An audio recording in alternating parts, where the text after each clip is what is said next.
Hello दोस्तों, मैं अनिरुद्ध यादव निर्णय एकेडमी के ऑनलाइन प्लेटफॉर्म में आप सभी का स्वागत करता हूं। दोस्तों,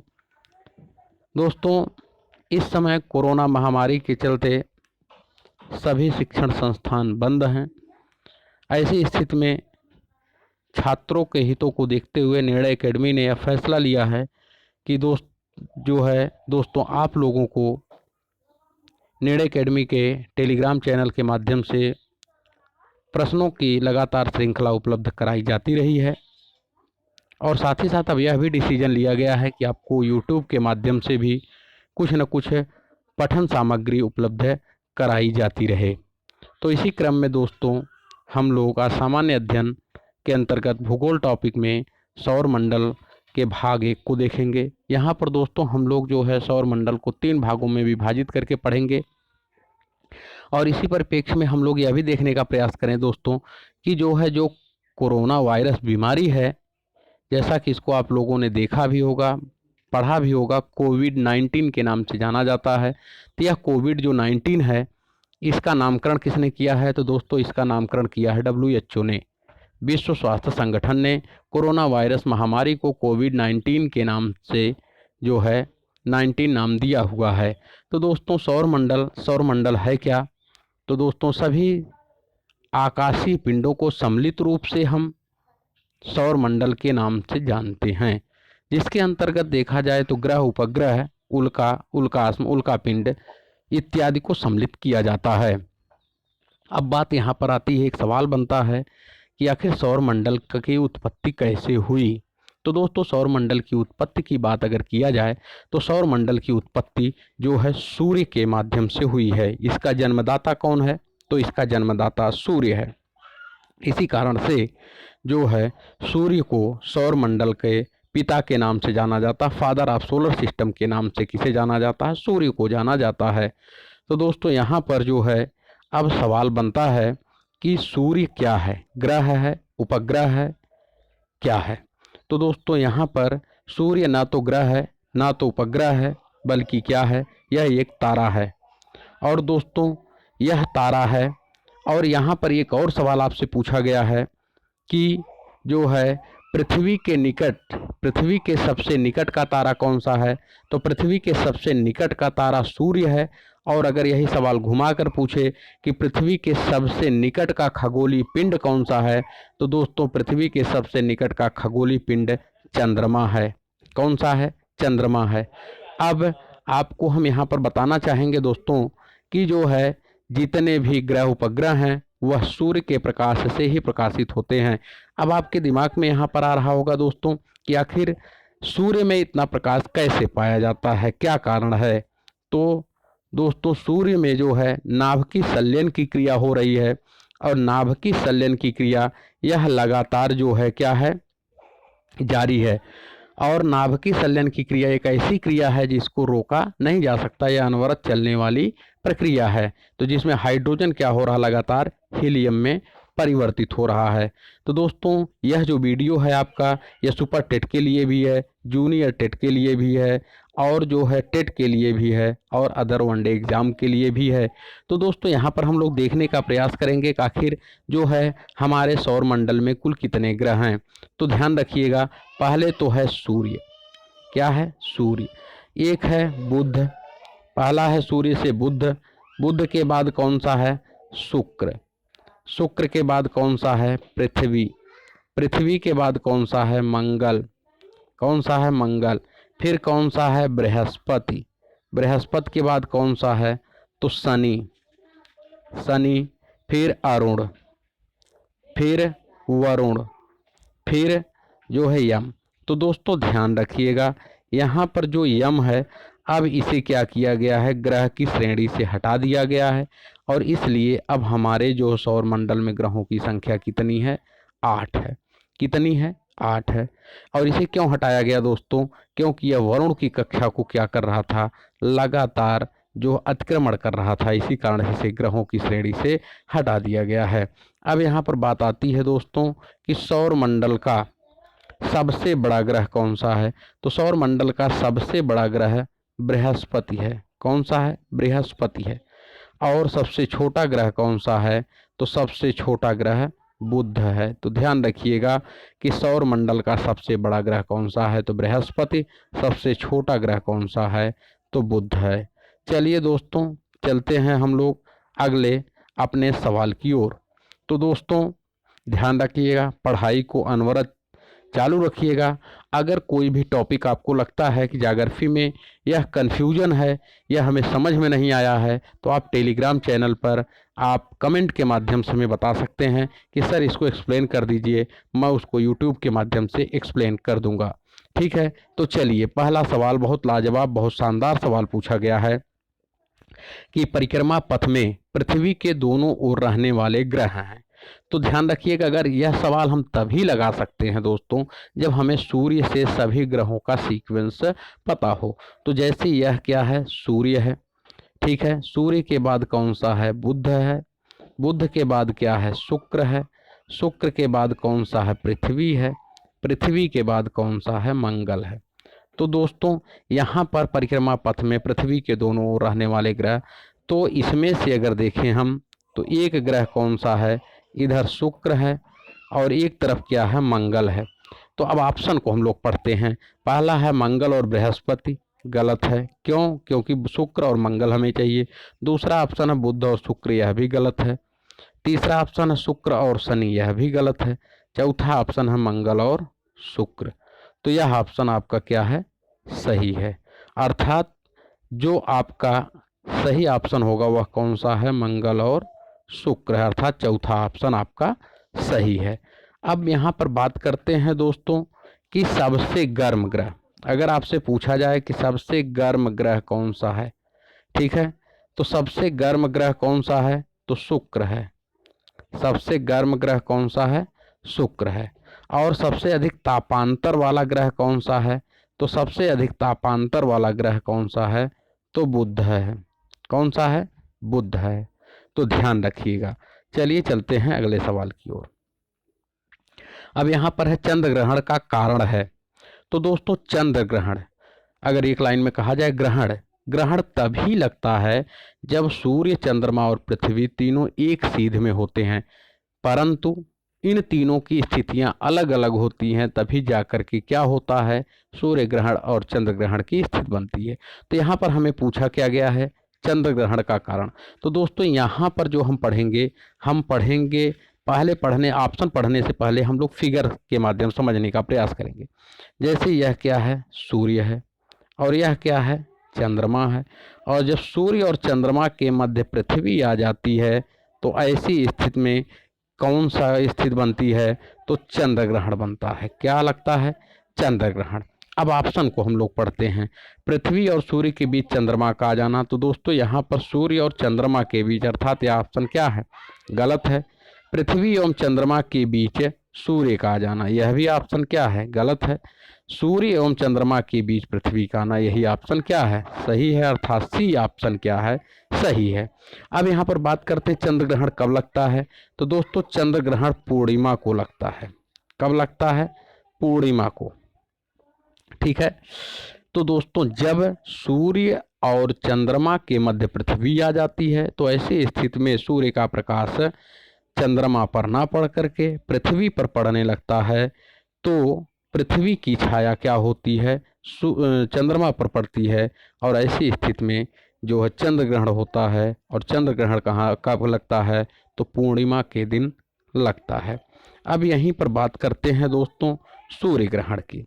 सूर्य ग्रहण का मतलब है कि जब सूर्य और पृथ्वी, पृथ्वी के मध्य चंद्रमा आ जाता है, तो ऐसी स्थिति में क्या होता है, सूर्य ग्रहण लगता है। और सूर्य ग्रहण कब लगता है, तो अमावस्या को लगता है। कब लगता है दोस्तों, अमावस्या को लगता है। और ध्यान रखिएगा, जब सूर्य और पृथ्वी के मध्य चंद्रमा आ जाता है तो ऐसी स्थिति में सूर्य का प्रकाश पृथ्वी पर ना पहुंचकर चंद्रमा पर पड़ने लगता है। और चंद्रमा पर जो है पड़ने की वजह से पृथ्वी पर अंधकार छा जाता है। और ऐसी स्थिति को हम क्या कहते हैं, चंद्र ग्रहण, सूर्य ग्रहण के नाम से जानते हैं। तो दोस्तों एक वर्ष में जो है अधिकतम ग्रहणों की संख्या सूर्य ग्रहण और चंद्र ग्रहण को मिलाकर कितनी हो सकती है, 7 हो सकती है।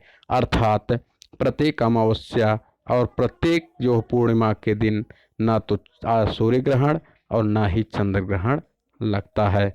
तो ध्यान रखिएगा इस सवाल को, क्योंकि इस प्रकार से सवाल आपसे पूछे जा सकते हैं। अब यहीं पर बात करेंगे दोस्तों कि सूर्य ग्रहण के समय आखिर क्या कारण है कि हमें उसे सूर्य ग्रहण को नंगी आंखों से नहीं देखना चाहिए। तो यहाँ पर दोस्तों एक डायमंड रिंग जैसी संरचना बनती है, और जो डायमंड रिंग जैसी संरचना बनती है सूर्य ग्रहण के दौरान, उससे पराबैंगनी किरणें निकलती हैं, और पराबैंगनी किरणें ओजोन परत को जो पार करते हुए धरातल तक पहुँचती हैं, और इन किरणों की वजह से कैंसर होने का खतरा रहता है।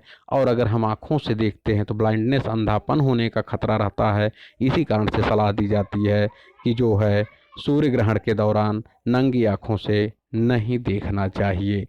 चलिए दोस्तों, चलते हैं अगले सवाल की ओर। अब यहाँ पर है कि जो है क्षुद्र ग्रह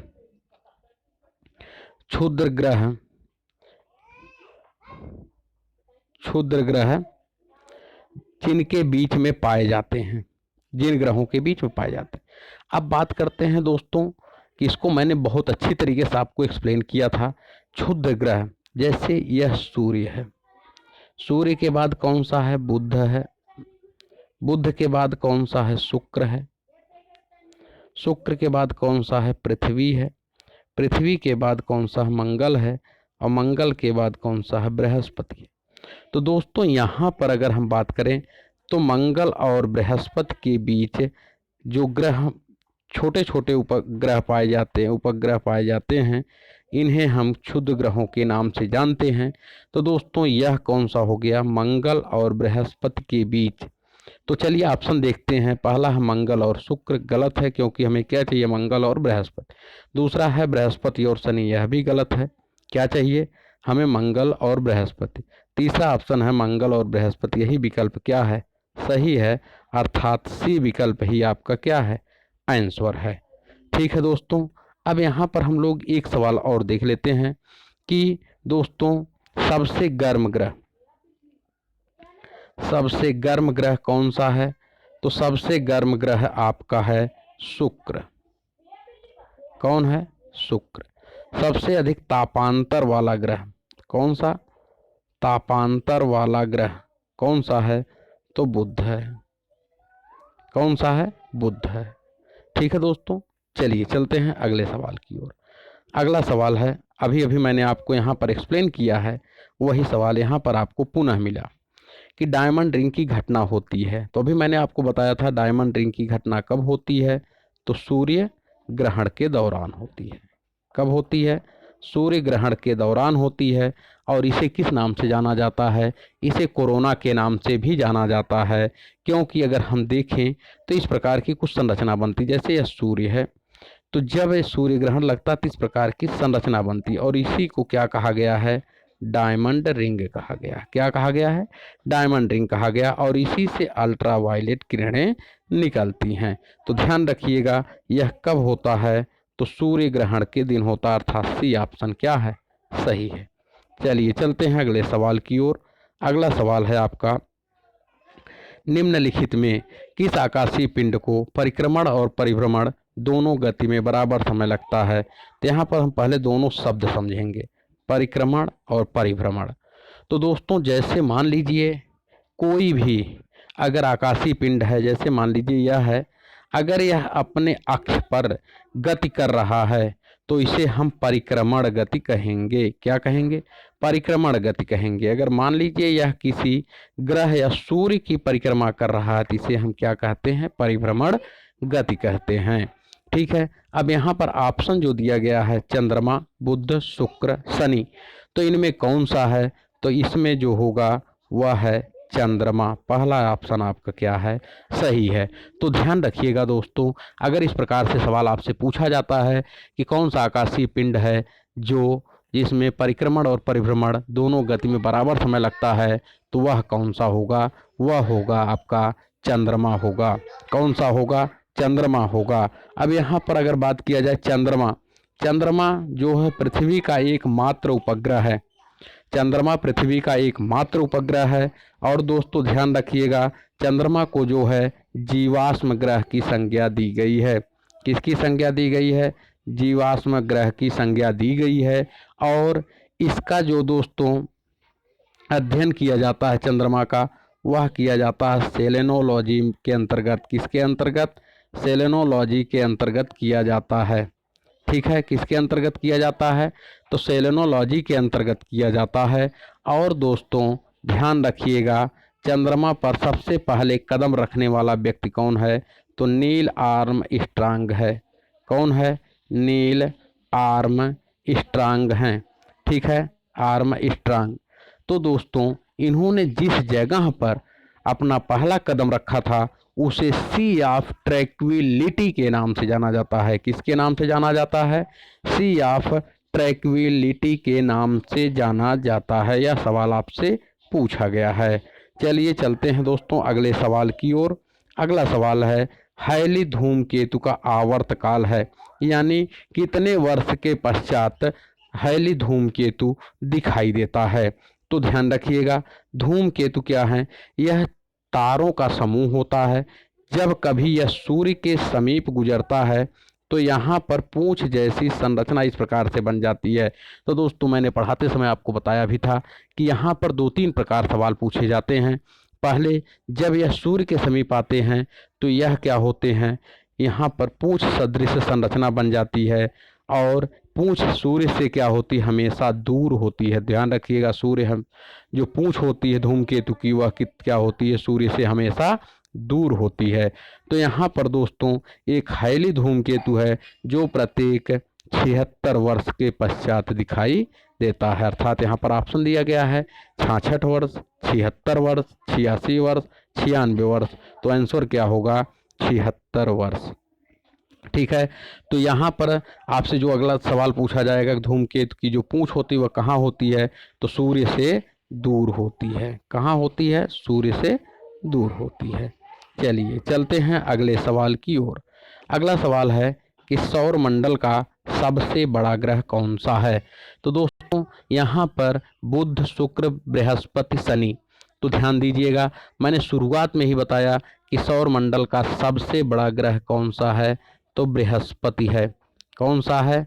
बृहस्पति है। जबकि सबसे छोटा ग्रह मैंने बताया कौन सा है? बुध है। कौन सा है? बुध है। तो ध्यान रखिएगा, सौर मंडल का सबसे बड़ा ग्रह कौन सा है? बृहस्पति है। और बृहस्पति के बाद सबसे अधिक उपग्रह हैं, इसीलिए इसे लघु सौर तंत्र की संज्ञा दी गई है।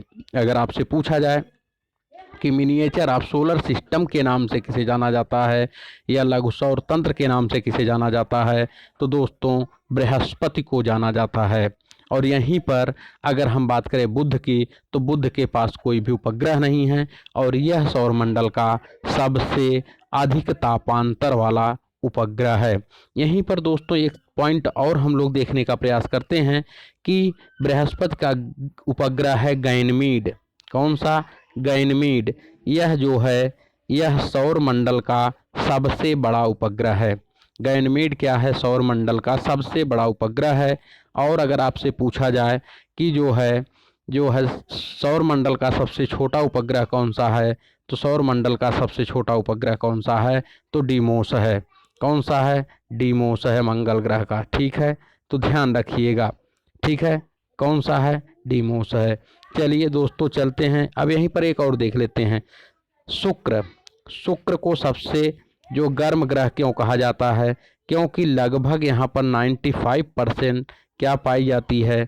CO2 पाई जाती है। क्या पाई जाती है? CO2 पाई जाती है, कार्बन डाइऑक्साइड। तो यहाँ पर सवाल पूछा जा सकता है कि कौन सा ग्रह है जिसके यहाँ पर या जिसके धरातल पर शुष्क बर्फ पाई जाती है? तो वह कौन सा है? शुक्र है। और ध्यान रखिएगा, शुक्र ग्रह जो है सूर्य की परिक्रमा पूरब से पश्चिम दिशा में करता है। और दोस्तों यहाँ पर प्रेशर कुकर जैसी स्थिति पाई जाती है। कैसी स्थिति पाई जाती है? प्रेशर कुकर जैसी स्थिति पाई जाती है। और शनि को जो है गैलेक्सी समान ग्रह के नाम से जाना जाता है। किसके नाम से जाना जाता है? गैलेक्सी समान ग्रह के नाम से जाना जाता है। और दोस्तों बृहस्पति के बाद सबसे अधिक उपग्रह किसी के पास हैं तो वह शनि है। और अगर इसे पानी में छोड़ दिया जाएगा तो दोस्तों यह गुब्बारे की भांति क्या होगा, तैरेगा। ठीक है, चलिए चलते हैं अगले सवाल की ओर।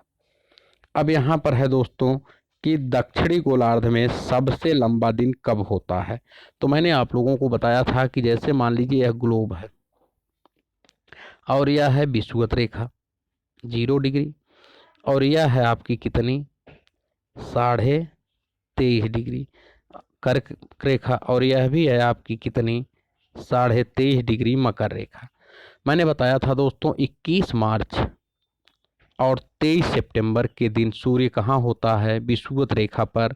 और जब 21 मार्च और 23 सितंबर के दिन विषुवत रेखा पर होता है तो 21 मार्च और 23 सितंबर के दिन सर्वत्र दिन रात क्या होते हैं, बराबर होते हैं। और मैंने यह बताया था 21 जून के दिन कहाँ पर होता है सूर्य, तो होता है कर्क रेखा पर, और कर्क रेखा कहाँ होती, उत्तर में। और जब 21 जून को होता है तो 21 जून को उत्तरी गोलार्ध में सबसे बड़ा दिन होता है, जबकि 22 दिसंबर को सूर्य कहाँ होता है, मकर रेखा पर। और मकर रेखा पर जब सूर्य होगा तो दक्षिणी गोलार्ध में क्या होगा, दिन सबसे लंबा होगा। तो दोस्तों यहाँ पर जो ऑप्शन दिया गया है 21 जून, 23 सितंबर, 21 मार्च, तो उसमें से 22 दिसंबर, तो ऑप्शन कौन सा होगा, तो डी विकल्प सही होगा। ठीक है, चलिए चलते हैं अगले सवाल की ओर। यहाँ पर कहा रहा है कि नीला ग्रह के नाम से किसे जाना जाता है। तो ध्यान रखिएगा, नीला ग्रह, जैसे कि दोस्तों आप लोग जानते हैं पृथ्वी, किसको जानते हैं, पृथ्वी। पृथ्वी पर क्या है, 71% भाग पर जल है और 29% भाग पर क्या है, स्थल है। तो सबसे अधिक जल पाए जाने के कारण पृथ्वी को नीला ग्रह के नाम से जाना जाता है। किसको जाना जाता है नीला ग्रह के नाम से, पृथ्वी को जाना जाता है। यहीं पर अगर दोस्तों हम बात करें तो आप जो है कि मंगल ग्रह को लाल ग्रह के नाम से जाना जाता है, क्योंकि यहाँ पर आयरन ऑक्साइड की अधिकता पाई जाती है। तो मंगल ग्रह को किसके नाम से जाना जाता है, लाल ग्रह।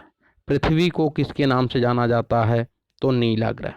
ठीक है, ठीक है। और शुक्र और पृथ्वी के आयतन आकार सेम होने के कारण शुक्र और पृथ्वी को जुड़वा ग्रह के नाम से जाना जाता है। किसके नाम से जाना जाता है, जुड़वा ग्रह, या पृथ्वी की भगनी किसे कहा जाता है, तो शुक्र को कहा जाता है। किसे कहा जाता है, शुक्र को कहा जाता है। चलिए आखिरी सवाल को हम लोग देखने का प्रयास करते हैं दोस्तों, कि जो है सौर मंडल का अत्यधिक तीव्र ग्रह, तीव्र गति से अत्यधिक तीव्र ग्रह कौन सा, माने जो तेजी से अपने जो है क्या करता है, चक्कर लगाता सूर्य का, तो वह कौन सा है। तो ध्यान रखिएगा, वह आपका कौन सा है, तो वह आपका बुध है। कौन सा है, बुध है। तो मैंने आपको बताया था कि जैसे यह सूर्य है, फिर यह बुध है, फिर उसके बाद शुक्र है, फिर उसके बाद पृथ्वी है। तो दोस्तों सूर्य के समीप जो भी रहेगा उसकी कक्षा उतनी छोटी रहेगी, वह जो है उतनी ही जल्दी क्या करेगा, चक्कर लगाएगा, और यह अपने अक्ष पे भी क्या करता, बहुत तेज गति से घूमता है।